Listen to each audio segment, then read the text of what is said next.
హైదరాబాద్ మహానగరంలో అన్నపూర్ణ భోజనం పేరుతో ₹5కే భోజనం అందిస్తున్నారు.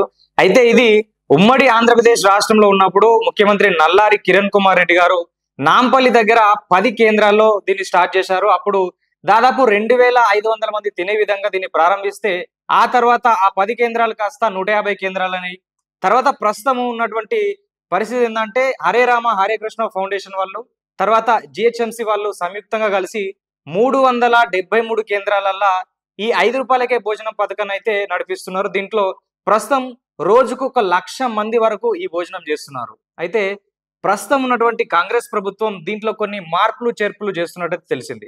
దీంట్లో ముఖ్యంగా ఏంటంటే అన్నపూర్ణ భోజనంగా ఉన్నటువంటి ఈ ₹5 భోజనం పథకానికి ఈ అన్నపూర్ణగా ఉన్నటువంటి పేరును ఇందిరా క్యాంటీన్లుగా ఎందుకు మారుస్తున్నారు? దానివల్ల ఏం లాభం అవుతుంది? దానివల్ల ప్రజలు ఏమనుకుంటున్నారు అనేది మాత్రం వాళ్ళు చెప్పడం లేదు.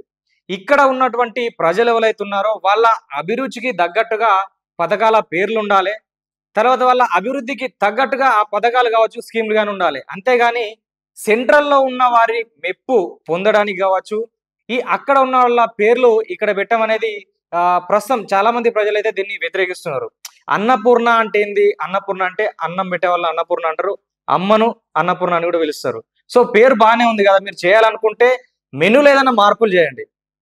సో ఇంకింత లబ్ధి చేకూరే విధంగా ఈ కేంద్రాలు ఏవైతేనో వాటి సంఖ్య పెంచడానికి ట్రై చేయండి.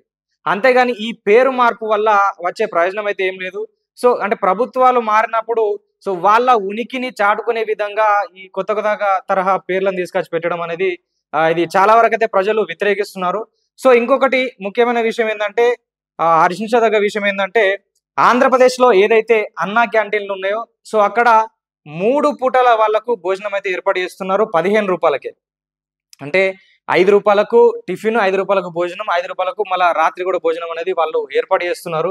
సో ఇది నిజంగా పేద మధ్యతరగతి వాళ్ళకి కావచ్చు, లేకపోతే చాలా మంది చిన్న చిన్న పనులు చేసుకునే వాళ్ళకు ఇది నిజంగా చాలా ఉపయోగకరంగా ఉంటుంది. ప్రస్తుతం ఉన్నటువంటి ఈ రాష్ట్ర ప్రభుత్వం కూడా ఈ ₹5కే టిఫిన్ కూడా అందించే విధంగా చర్యలు చేపడుతున్నట్టయితే తెలిసింది. సో ఇది నిజంగా హర్షించదగ్గ విషయం. ₹5కే టిఫిన్, ₹5కే ఈ మధ్యాహ్న భోజనంతో పాటు నైట్ కూడా ఏర్పాటు చేస్తే చాలా బాగుంటది. తర్వాత చాలా మంది అయితే ఇప్పుడు ఈ ఈ క్యాంటీన్‌లు కావచ్చు, తర్వాత ఈ అన్నపూర్ణ భోజనం దగ్గర వాళ్ళు తినే టైంలో ఎండాకాలం టైంలో దానికి బయట ఏం షెడ్‌లు అయితే ఉండయి.